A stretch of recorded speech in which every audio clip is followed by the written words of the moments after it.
What's going on, everybody? Welcome back to another conversation with Caleb. Joining the conversation today, we have Troy and Fred, as always. Fellas, how we doing? Doing great. How are you, Fred? Happy and blessed, baby. Happy and blessed. Yeah. So today we have an exciting new kind of mini series we're going to be looking at for the next few weeks. We're going to be going through each NBA draft at the time and redrafting them, basically going through, looking at what the order was whenever the draft took place, kind of breaking down players' careers as we go on, and basically arguing and redrafting where we think, if we were to redo it today, where these players should have gone at the time. We're going to be starting this today at the 2010 draft, the infamous draft with John Wall, DeMarcus Cousins, Paul George, working our way up to maybe even last year's draft. We'll see how it goes, but redrafts are a whole lot of fun to do. I enjoy them a lot, and I know these guys are going to hop on it. It's just a whole lot of fun as well. So with that being said, we have Fred with the first pick. We're just going to go through. We'll be doing the first 15 picks, so basically the lottery. Each of us will get 5 picks, go through 1 through 15, break down what players we think should have got drafted, and look at where they were at the time and where they are now.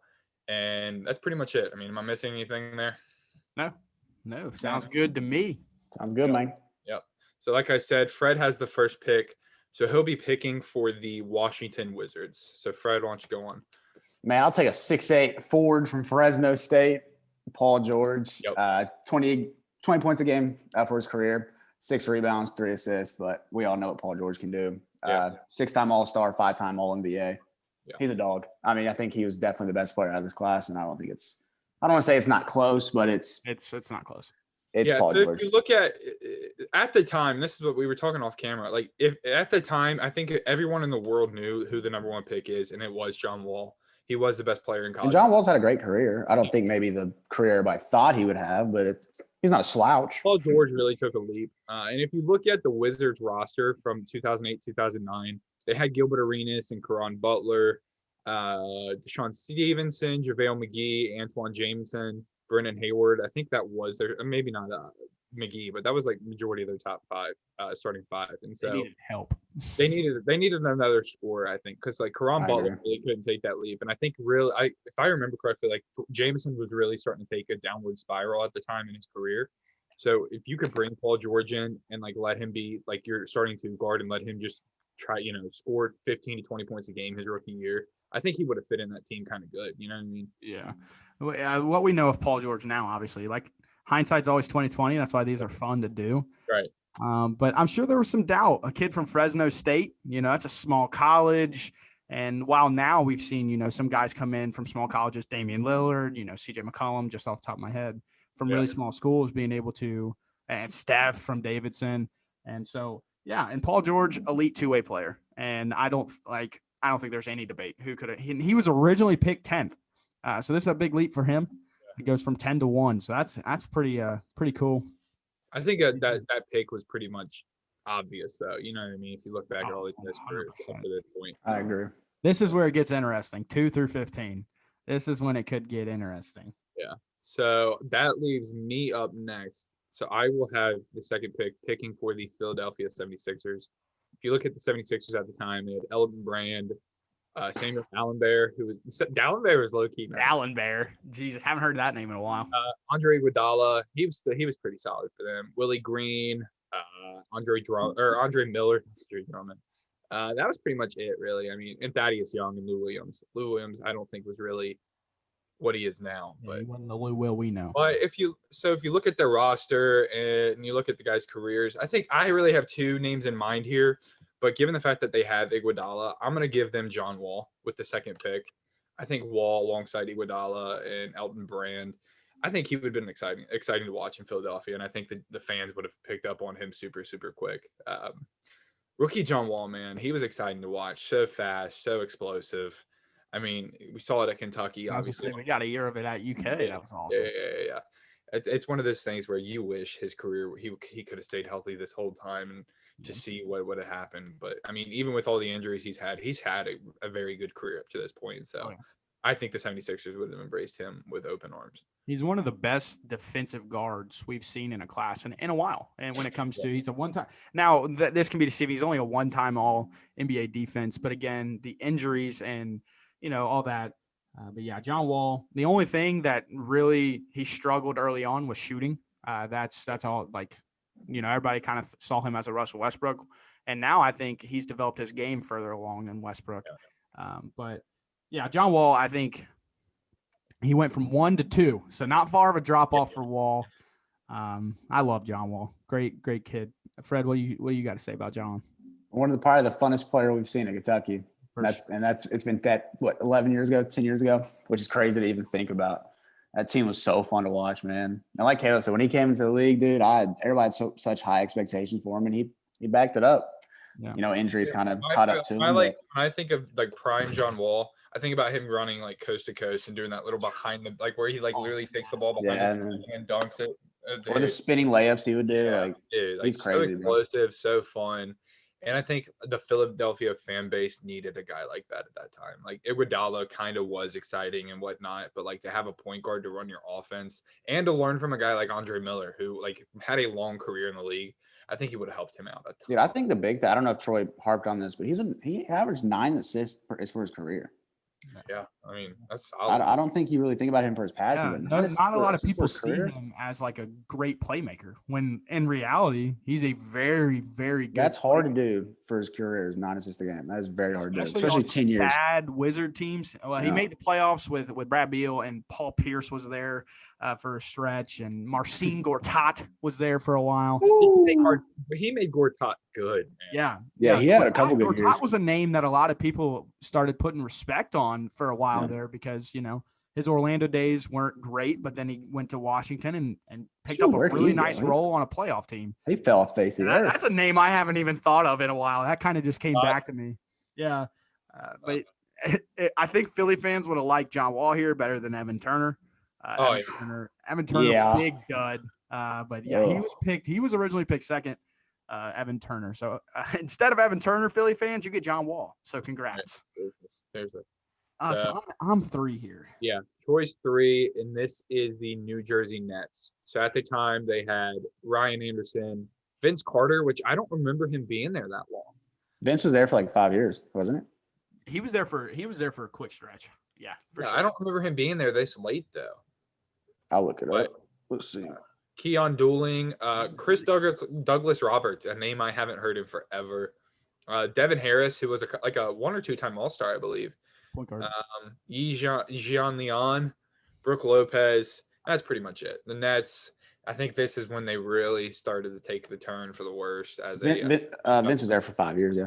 What was his last year? Was this his last year? His last year was 08-09 year. Oh, so I guess played 80 games, 20 points. He was leaving after this all season, so I thought he was there for 5. Now, if I'm trying to see if I want to go team need with like a Gordon Hayward, or if I want to go best available, because they went power forward, and Brooke Lopez was got really good there for a while, and he was more of an impost guy. A lot of people were still bought into Yi Jian Leon, which ended up being he was a tough little player too. There was rumors he was going to come back and sign with the Lakers for a while, but then his like contract and stuff. Yeah. And they had Ryan Anderson. So it's like my thought process when you look at this, it's like, if they knew, maybe they didn't know Vince was leaving, but like if Vince is leaving, why not bring in like a scoring 2 or 3 to help like take that spot? But at the time, you could have argued a guy that went at pick 4, like a Wesley Johnson, would have been the pick, and then they would have been. Yeah, but even still, they didn't pick him. They picked another big man. So it's like, So like, at the time, given the fact like you could have thought that Evan Turner was going to be that guy, or Wesley Matthews, or Xavier Henry, any of these names, like you could have thought, okay, we need a role like that to take Vince's spot. But it's like they took another big man when they had a couple that weren't bad. Yeah, I think I'm just going to go best available. I think. No, I'm not. I'm going to go Gordon Hayward. It's not a smart fit with Brooke Lopez and Boogie. And whereas if we were going off best career, I would easily take Boogie. But I'm going to take into a little bit of effect here. Yeah. See, I like that. I see a lot coming in. I was always thinking I was just going to do, but I can't do that. Doesn't feel right to put Boogie alongside Brooke Lopez, because everybody now thinks of Brooke Lopez as that 3-point shooting center. If you go back to his New Jersey Nets days, he was a post-up machine. Dude could score on the block. And whenever he got traded to the Lakers is really whenever he started to kind of spread his game a little bit. Now in Milwaukee, he's one of the best shooting bigs that we have in the league. But yeah, I'm going to take Gordon Hayward. I mean, on his career, he's right around 15.5 points per game, 4 rebounds, 3.5 assists. He's a one-time All-Star. He also dealt with a little bit of injuries his first year in Boston, which kind of dented those plans in Boston with the Hayward, Irving, and the young core, what could have been there. But yeah, I'm going to take Gordon Hayward. I think it fits, and I think that's exactly what they needed with VC leaving and everything. They had already had some bigs in there. Derek Favors made no sense. But hindsight's 2020. I'd take Gordon Hayward. That's the thing. A lot of these redrafts, they just kind of go for best available, which I mean, like when you have talent, like a talented draft class, I think it's a lot easier. I feel like the NBA, they go more best available instead of, whereas the NFL, you kind of see them kind of go positional needs. I feel like you see more in the NFL, they'll let a guy slip just because. Like, it's not who they need at the time. But in the NBA, I feel like with Halliburton, the Kings didn't necessarily need a guard, but they were like, shoot, Halliburton, now it's working great. And you can't pass up on a guy like that late. Yeah, for sure. So it's like, I think when you're doing a redraft, hindsight is your best friend at this point, because it's like you have the opportunity to look back. Especially from 2010. You've gotten to see these guys 10-year, 11-year career. So, it's like when there's talent like this, it's kind of like, okay, there's some cases where it's like, okay, I'll just take the best available, whatever. But there's some cases where you have to put in the fact of how it fits. So like what you just did there, I love it. It makes it a whole lot more fun. Oh yeah. So Fred, you're back up here picking at number 4, and that is the Minnesota Timberwolves. Hey, save the Timberwolves, Fred. I'm doing the kind of the same thing Troy did, because I think everybody's probably think I'm going to go certain somebody. They have a young Al Jefferson. Yeah. Mike Miller, let's see, any other Sebastian Telfair, who wasn't a terrible little guard for a while, Corey Brewer, and like Randy Foye. So I'm gonna go a guy from Kentucky, but not the guy you think I'm gonna go from Kentucky. I'm gonna go Eric Bledsoe. Okay. He bled. I thought I could get him a little bit later. Get him a guard. It's just that front court is so heavy right now. Yeah, I don't think that's a bad fit at all. They need a guard. Kevin Love wasn't a shooter yet. He was just bored. Like he was, eating the glass. Him and Al Jefferson both were just big bodies. Yeah. I can't give him Boogie when it'd just be a logjam down there. They had Mike Miller, who, I mean, I don't know his stats at the time. Let me see if I can find them real quick. Mike Miller, he played 73 games. He was averaging 9.9 points. So it's like Randy Foye was averaging 16. Kevin Love averaging only 11. There's no way that's right. And Ebled's kind of turned himself into a really good pro too. Like, I mean, he hovered right around 14, 4 and 4. And he can create, he can score. He's a big body on defense, can guard really well, 2-time all defense. I love Ebled. I think he's a very underrated pro. I really like Eric Bledsoe. His shot, you wish he would have a more consistent jump shot, but I mean, the way the NBA was at the time, 3-point wasn't really the main focus yet. And he's still on his career's right close to 35%, which isn't terrible. It's not great, but it's not terrible. Yeah. But he was originally drafted 18. But I like that pick a lot. That's because you can't go with Boogie here because it doesn't make sense. Him, Kevin Love, and freaking Al Jefferson in the paint. Yeah. If they didn't have Al Jefferson, I'd probably consider it. But yeah, for sure. Yeah. But even Kevin Love, people get mixed up with who he was with Cleveland and who he was in Minnesota. Yeah, he could stretch the floor, but he was a very paint dominant big guy. Like a lot of people that are new to the NBA or younger fans, like they don't really understand how good Kevin Love was in the paint, and Brook Lopez, as we talked about previously, and Al Jefferson. So it's interesting to go back and kind of Ebled, man, 18-4. I love that. Yeah. That's tough. That's really tough.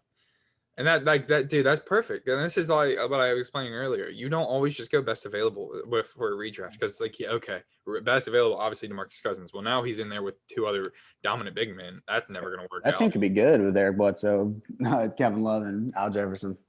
So that leaves me back up here picking for the Kings. You look at their the team at their time; they were really bad. I mean, they had Drew Gooden. I don't remember him ever being on the team. Kevin Martin, who wasn't bad. Spencer Hawes, Brad Miller, Fred's guy, Kmart. Come I on. am Fred. obsessed with Kevin Martin. I need his on, jersey. Fred. I need his jersey. I need Jalen Brown's jersey. I need all these jerseys. Yeah, dude, that's one of the ugliest jump shots I've ever seen. Hey, it went in though. Fred's a Yeah. huge fan of Kevin Martin. I'll tell you. Las Vegas, great, But- man. I think it's pretty Through obvious. and through. They took him at the time. We're gonna take him again here. It's DeMarcus Cousins. Yeah. That's the Cousins, good. man, I don't remember his stats his rookie year, but it seemed like he adapted pretty quickly. Huh. Now, Well, his granted, body was already there. yeah, seriously, he's a big body, big, strong kid. His attitude and stuff like that was always the biggest question with him. Yeah, But, nasty. I mean, dude, he was solid. He was tough, and yeah, the Kings took him then. We're taking him now. Troy, what's your thoughts on DeMarcus Cousins as I a mean- coming into the league? Coming into the league, there's obviously with bigs now, again, that mindset of now, but compared to back then, I think he was the perfect big. Like at the time, he worked really well in the post. He's not a terrible passer. His passing is extremely underrated, but obviously there were some attitude questions, which I think held him up from going higher in the draft. I remember back then a lot of people were questioning if his attitude and the way he approached some things. But I mean, as a pro, he's right around 21 points per game, 10.5 rebounds, 2.5 assists. He's a 4-time All-Star and a 2-time All-NBA. Boogie Cousins, again, injuries kind of derailed what could have been, because for a while, everybody's like, man, this is the best big man in the league. And I can only imagine what he's going to be. I was about to say his last couple years in Sacramento, he was putting up like Shaq-like numbers. Dude, even whenever he went to the Pelicans, like he was still like they were still a lot of fun to watch. Rondo, AD, and Boogie. But yeah, I mean, The one I thing with love a guy like that, like with the way his attitude is and whatnot, and Fred, I'll get to you here in a second. His like when the Kings, especially at that time, were not a great organization, like from the front office on, and so it's like you want him to go to a situation that's going to benefit him. That's like a good front office, a good fan base, stuff like that. And so it's like, I mean, obviously he's going right back there now in this redraft, but it's like I wondered what it would be like for DeMarcus Cousins if he was in a good environment from the beginning. Maybe that would affect his attitude a whole lot more. And but when you're still putting up the numbers he was putting up there, who cares? Yeah. And the Kings organization, whenever he was young, wasn't good. They were the front office has continually gotten worse, and it was just a bad situation for him. It was. Fred, what do you think about DeMarcus Cousins? Coming out of college, man, he was unpolished. I think if he was, he would have been the first big off the board, which he was not in this draft. In the actual draft, a lot of passion.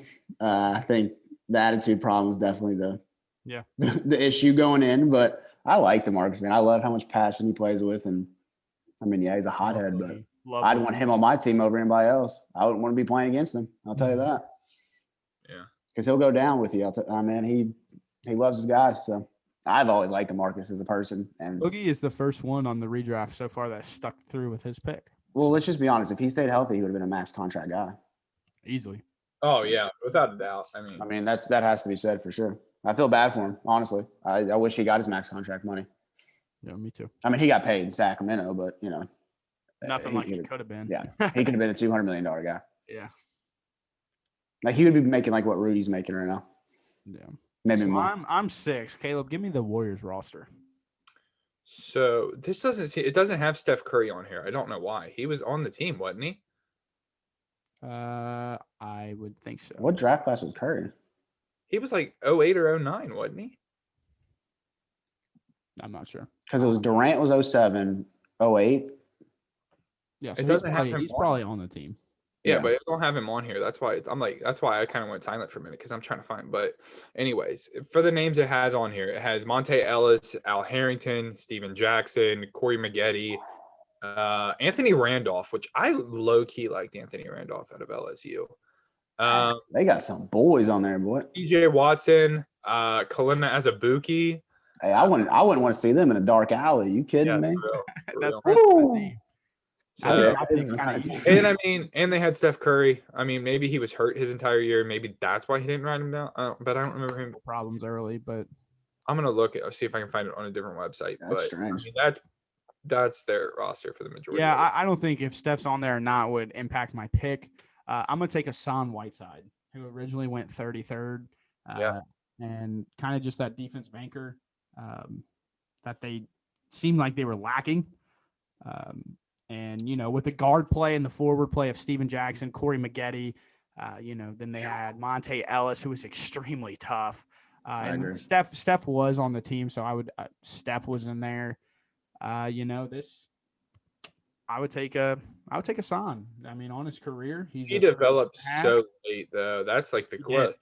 Like, I mean, it's obvious looking back now, but at the time, man, like he was a nobody from what was it, Marshall? You know what I mean? Like he bounced around in the D League for a while, eventually finding his way. I think the Kings was his first. And then he took flight with the Heat. Yeah. Yeah, I think he was on the Kings for a little bit. That's who drafted him? Yeah, the Kings. Yeah, then he really took off with the Miami Heat, of course, wherever he was like up my rating on 2K and all that stuff. Yeah. I would have taken Hassan Whiteside just based off his career here. This is probably where I'm more leaning towards the career and the fit. I think it makes sense. Again, 13.5 points, 11.5 rebounds, 2.5 blocks on his career. At the time, they took Epe Udo. So Epe Udo was the 6th overall pick. There's a upgrade there for sure. Yeah, I mean, Greg Monroe would probably, if they could have, but I don't know why they didn't take him there. But is what it is. But yeah, I would have taken Hassan Whiteside in the redraft here. Yeah, I don't think there's any arguments there. I don't think there's anything you can really argue about that at all. So, all right, Fred, you're back up here picking number 7, and that is for the Detroit Pistons. Yeah, Detroit. Allen Iverson was on that team. Rip. All these guys come towards the end of their career. I think they needed a big in this situation. They still had Sheed, but his career was coming to an end. They had Jason Maxiel, who was a 7 center. So I think y'all might think, I think he'll probably go Greg Monroe here. And I'm gonna go a guy that actually went 3rd. I'm gonna go Derek Favors here. I like that. I really like Derek Favors' career. I think he's had a solid career. I wouldn't say he's been good. Wouldn't say he's been bad. Yeah. Hey, he's chilling. He's a Georgia Tech Yellow Jacket. He went 3rd. He had he was all rookie team. His coming out. So I think he had a very solid career for what he is. He had really good years in Utah. So, and he's still playing in the league. So he's been just consistently in the league and putting up numbers. So, Derek Favors. Derek Favors, you pretty much. There's not a whole lot to say for Derek Favors. Yeah, I'm just trying to think what is Derek Favors done? He's like one of those guys that you throw him out there and you can trust. Like who he is and you can trust he's going to give you valuable minutes. Now, valuable? On his career, 11.2 points, 7.5 rebounds. That's over 50% shooting. He's had a solid career. I'll say this: I took him over Greg Monroe because I feel like Derek Favors had a more consistent career, where Greg Monroe, his career really fell off. Yeah, he was real solid, and then just boom. Yeah. And while Derek Favors stayed in the league, he's still in the league on the Pelicans, and he's still doing his thing. So Derek Favors. Not bad. Not a bad pick there. So that puts me back up here. Who am I picking for? The Clippers. And man, the Clippers, man, they were a bad organization at the time. They had maybe a handful of years up to this point where it was maybe some signs of improvement. But at the time, they had an older Marcus Camby, Baron Davis, Ricky Davis, Eric Gordon, DeAndre Jordan, who still really wasn't anything up to that point in his career, Chris Kaman. This was right after Blake's rookie year. And so let me look at the draft pool real quick. You know what? Let me think here. They've got Eric Gordon. Man, that's tough. This is tough.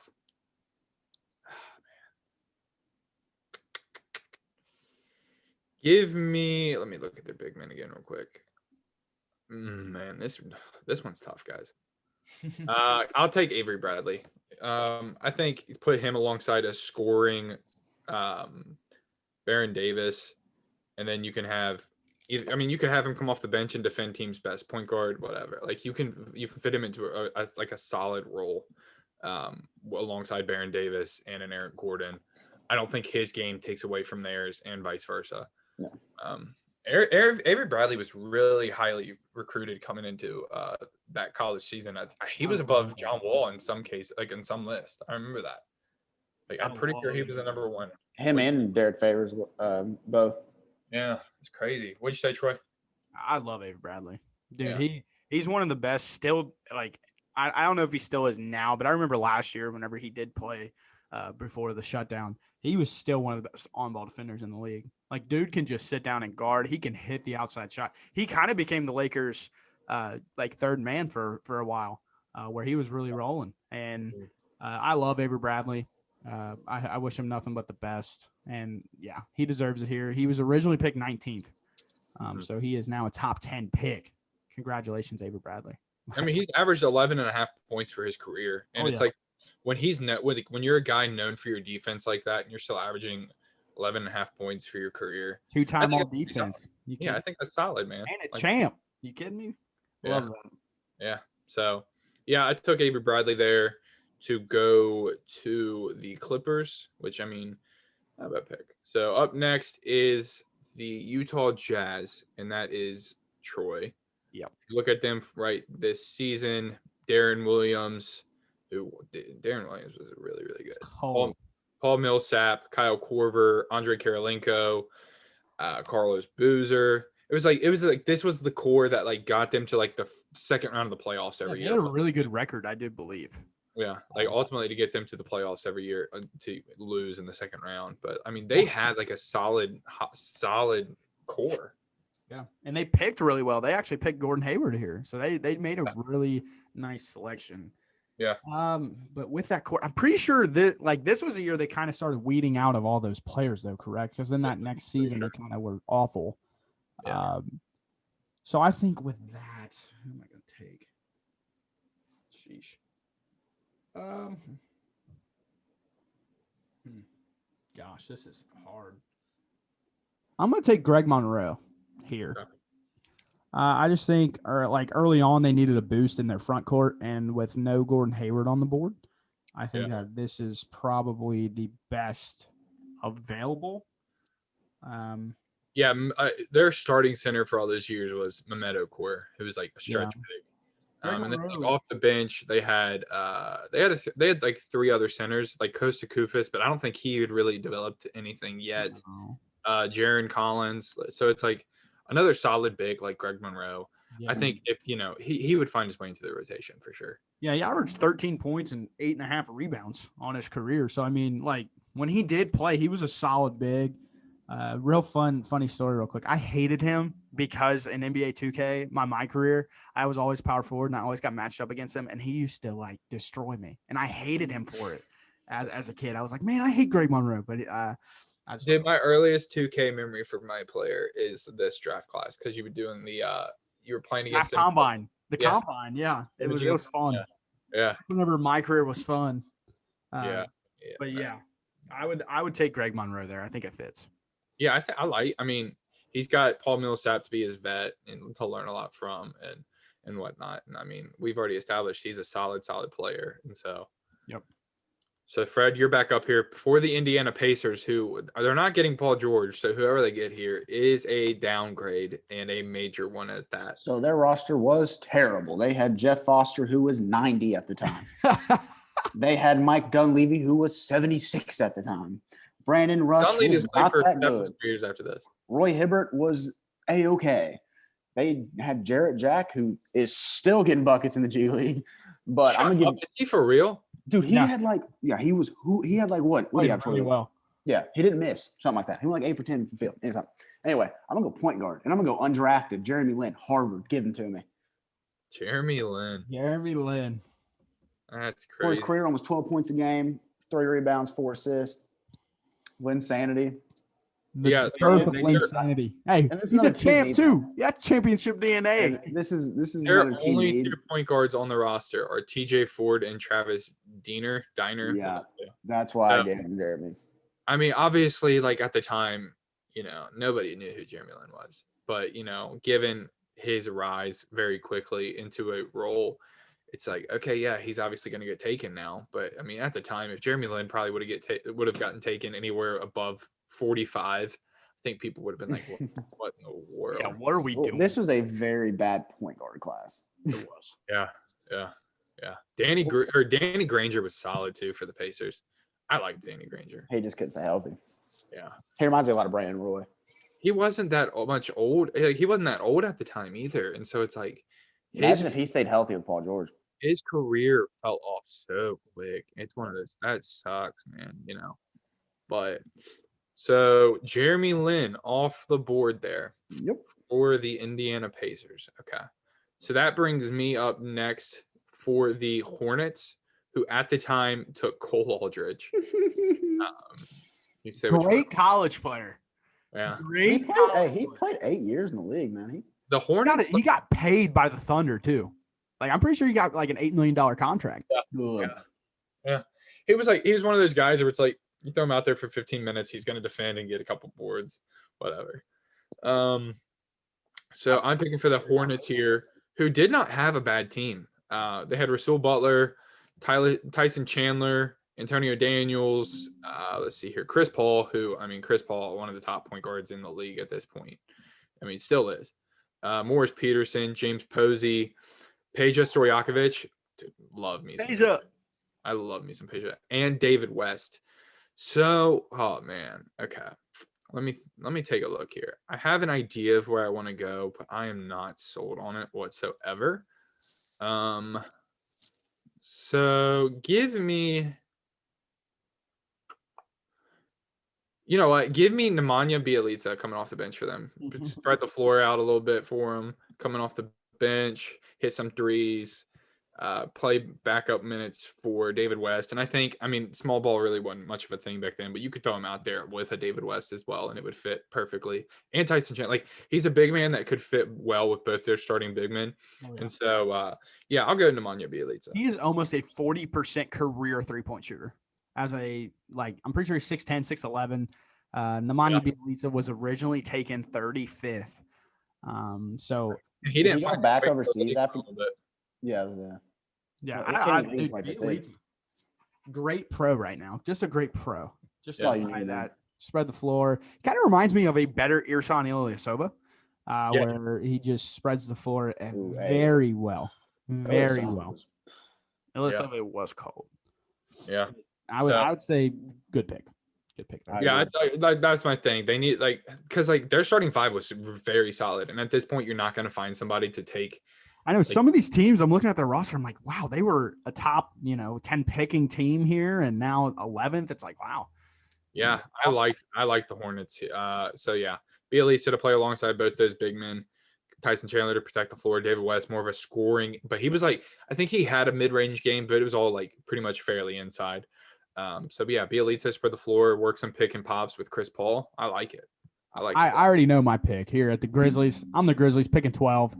They need to know they're pit bulls, man. They had Zach Randolph. This was a younger team at the time. They had Mike Conley. They had Zebo. They had Gasol. I'm gonna give another pit bull. Rudy Gay. They were a nice little team. So what do they need? It looks like they need a pit bull at the 2 guard because OJ Mayo was just smoking dope and doing all sorts of drugs. Oh. So they needed a pit bull named Lance Stevenson. Give me Lance, man. Lance fits the team. He fits the team. And Lance Stevenson, he does, dude. He fits that team so well. It's the Grizzlies. And man, I love Lance Stevenson. Whenever he played with the Pacers, long ago, Troy Coomer was a LeBron James hater. And Lance Stevenson would always get under LeBron's skin, and I loved it. But now to see them reunite in LA, my favorite team, and watch us suck together was incredible. I loved Lance. He made it fun to watch. Hey, dude, the Grizzlies, another team that they were their core was good. Yeah, this was the last year before this draft. This was the last year they had both Kyle Lowry and Mike Conley. Yeah, that's crazy. But I think, and that's the crazy thing about Mike Conley. If you think about it, if Mike Conley's in the East, he's a 6-time All-Star. You know what I mean? Yeah. But he stayed with with the Grizzlies rather, and has not become an All-Star at all. Whereas they got rid of Kyle Lowry and look what he became into. You know what I'm saying? Yep. So that's crazy. If the roles were reversed, Mike Conley would probably be a 6-time, 5-time All-Star. Yeah. And be a very well-respected point guard in the Eastern Conference. But now he's kind of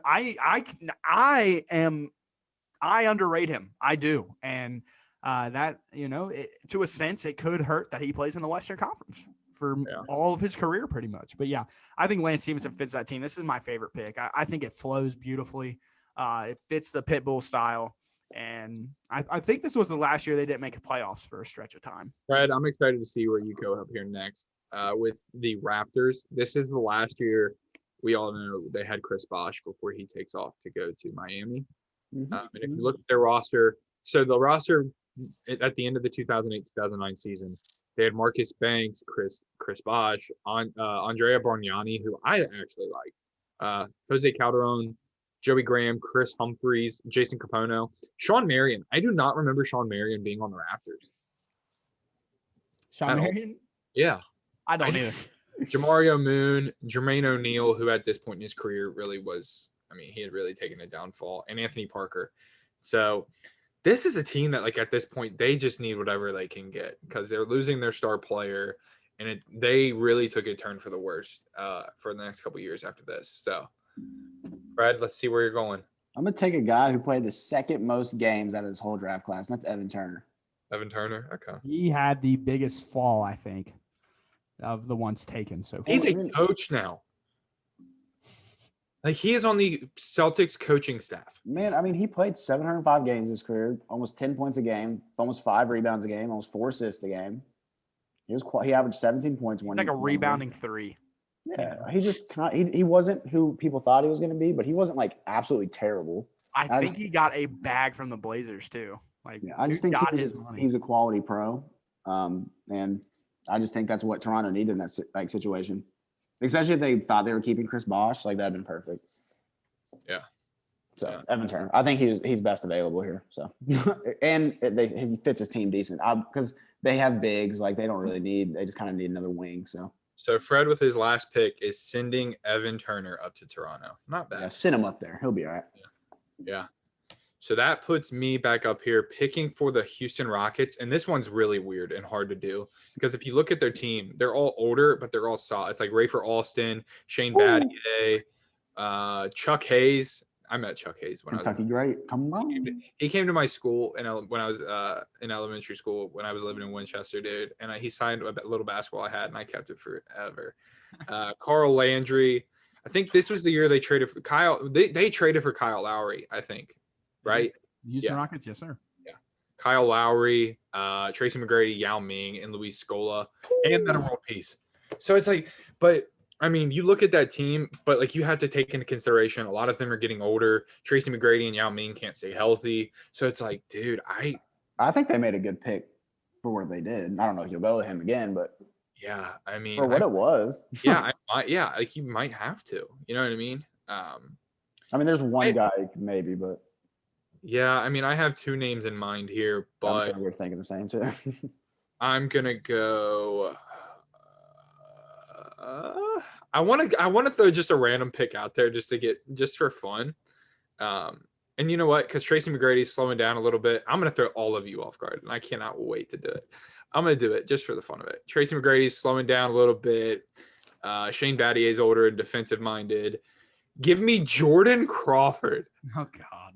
Jordan Crawford, baby. He didn't play that much, but dude, he's averaging 12 points for his career. That's one of the tops in this draft class. Why did he quit playing? I just don't think he was like he averaged 16 a game in Washington. Jeez. He's an undersized guard. Undersized, can't guard. Yeah. He was just a weird. Where was he picked at? Because I didn't even have him written down. He was picked at 27th. I just had it. 27th. Yeah, okay. 27th to the Nets from Xavier. Dude, he was Joe Crawford out of Kentucky's brother, I'm pretty sure too, right? Mm-hmm. Oh yeah. Dude, I love. They look just alike. I love Joe Crawford. He got picked by the Lakers in their last pick, whatever draft he was in, and I freaked out. But yeah, I just wanted to have a little bit of fun there, throw a name out there. Why not? Jordan Crawford, who, I mean, he did have a spot in the league there for a while. He was buckets on 2K too. Score, man. He could score. Yeah. He really could score. He was one of those guys, since you brought up 2K, I would always sign him free agency just because he was always there. It's like on the minimum deal. Why not? Man? And he was one of those names like I saw early on, and I was like, you know what? I know they're not going to pick him. And for the heck of it, why not? Just bring in. And I think especially for the way that team was then, you like Tracy McGrady's older, and it might have been I don't remember how long he stayed in Houston, but yeah, give somebody the reins to just score the ball like crazy. And he's with a couple solid point guards, so that way they can defend and he can do all the scoring. So Jordan Crawford out of Xavier goes to the Houston Rockets. And so with the last pick, the 15th pick, the Milwaukee Bucks are on the clock. Yeah, they had some decent. Like they had Andrew Bogut, who again we kind of get the wrong representation of Andrew Bogut. He was a really solid big, really solid big. So I think I'm tossing between Patrick Patterson, who I think makes a lot of sense because they didn't really have a 4. They had Ersan Ilyasova, who he was a young guy at the time. Charlie Villanueva, who was a solid starter for a little bit. Who was it? Charlie Villanueva. They had Michael Redd, Jody Meek, Luke Mbamute. Michael Redd would have been the best player in the NBA if he didn't get hurt. They don't really need a guard because I was really leaning towards Ish Smith, but they don't really need that kind of guard because Brandon Jennings is kind of like an Ish Smith, but probably better. But Patrick Patterson, or I'm kind of stuck between P-Pat and Al-Farouq Aminu. I'm gonna take Al-Farouq Aminu. Oh, I wouldn't have gone. I would have gone P-Pat.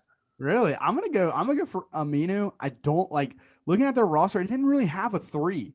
They had Defino, Al-Farouq Aminu, a solid pro, 7.5 points, 6 rebounds. He's still actually on a roster. He's on the Magic, but he's a little hurt. He's banged up right now. And he had some good years on playoff teams in Portland. And then he was moved to Orlando a few years back. I think it was 2 years ago. And so he's a really solid pro. Yeah. And he's just one of them guys. He was picked 8th in this class. So he was really high on Al-Farouq Aminu at the time. I would take him here. He fits their little out of country guys. They didn't, they were weird. They had a lot of, foreign guys. They're like the Mavericks nowadays, Yeah. But the Mavericks are leaning more towards a mixture. But yeah, they were, and I'm going to take Al-Farouq Aminu. Yeah. So you just kind of want me to go over the actual draft. So picked first in the real draft was John Wall. In our draft, it was Paul George. Yep. Pick 2 was Evan Turner. In the real one, John Wall in ours. So John Fell 1. Derek Favors 3rd, and we took Gordon Hayward 3rd. Wesley Johnson to Eric Bledsoe. I would take that switch any day of the week, considering Wesley Johnson wasn't even picked. Boogie and Boogie. So that's the only one I think that stayed the same. Instead of Ekpe Odu, we went Hassan Whiteside. Greg Monroe for Derek Favors. Al-Farouq Aminu, Avery Bradley. Gordon Hayward, Greg Monroe. Paul George, an obvious downgrade here, Jeremy Lin. Jeremy Lin, baby. Lin Sanity. I love it. Come back to the league. Jersey. I might throw that on for our next video. Dude, if somebody got a G League jersey of him, that'd be cold. If we get up to 150 subscribers, I'll give away my Jeremy Lin Nets jersey. I cherish that thing, man. But Cole Aldridge for Nemanja Bjelica. Xavier Henry for Lance Stevenson. Ed Davis for Evan Turner. Patrick Patterson for Jordan Crawford, and then Larry Sanders for Al-Farouq Aminu. So not a lot of similarities, man. We're all over the place. Yeah. And so if you look at some notable names that didn't get drafted, obviously the first one that comes to mind is Patrick Patterson. Cole Aldridge didn't get picked up. He had a spot in the league for a little bit. Larry Sanders was like, you knew what you were getting out of Larry Sanders. Yeah. When he was healthy, yeah. Let's see here. Luke Babbitt had a role in the league for a while. Ish Smith? He was picked 16th. Ish Smith didn't even get drafted. Another guy that didn't get drafted, Boban. Bobby! Took a while for Boban to find his way into the league, but now that he's here, he's obviously a fan favorite. Some other notable names, Trevor Booker. He had a little solid career. I like Kevin Seraphin. I thought about mentioning him, but he had a spot on the Wizards there for a bit. Let's see here. Who else? Grievous Vasquez. Ed Davis. Yeah. Grievous Vasquez was solid.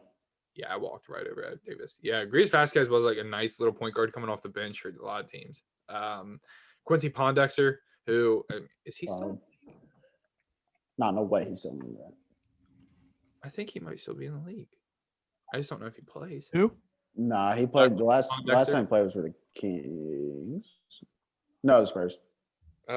Landry Fields, he had a nice little spot early on in the league With the Knicks, right? Yeah. And the Raptors, the Knicks and the Raptors, and then just fell off the face of the earth.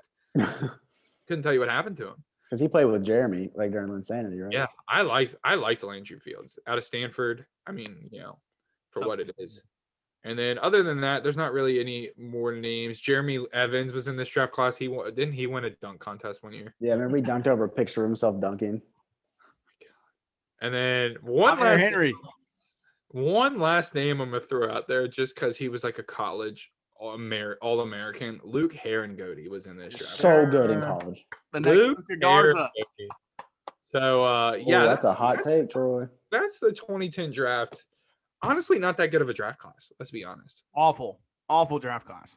Yeah. Probably let's see, 1, 2, 3, 4, 5, 6, 7, 8, maybe 8 guys that have had like notable careers in the league. Other than that, Only 4 All-Stars. A lot of them aren't even in the league. 4 All-Stars. Only 4. We're gonna do that every draft class. We're gonna go through and look at how many All-Stars each draft class has. I like that you brought that up. Cousins, Paul George, Gordon Hayward, John Wall. Only 4. Yeah. And it's crazy. And like I think just kind of looking at, dude, there's like very few that still play in the league too. Yeah. Like, probably had like 10 or 11 of them. Like if that even are in the league anymore. And how many of them actually get minutes too?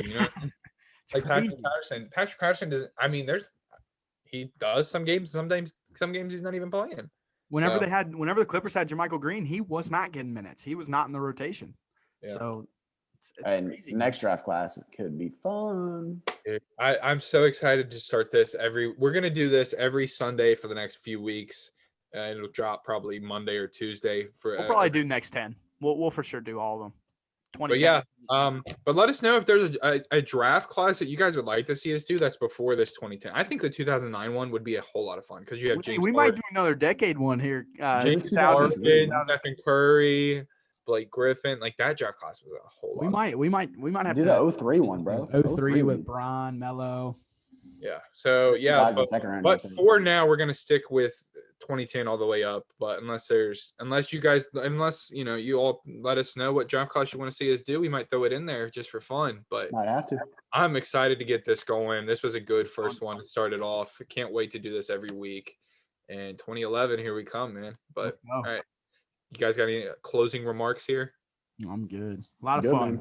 A lot of fun. Glad we do it. I love redrafting, and I cannot wait to do it. I'm actually, since we've been talking so much about 2K, I love going back and having like old rosters and starting like right now. I'm literally in the 03-04 season, and I love it, dude. Going back and looking at those drafts and like how it turns out on 2K. But this is it's so much fun. But yeah, it's gonna do it. Thank you guys so much for watching. We're going to keep it going here. We're going to keep it moving. It's going to be a whole lot of fun. But yeah, let us know what you guys think down below. Let us know any draft classes you want to see us redraft. Other than that, can't wait to see you guys again next week. Thank you guys so much. Join in the conversation.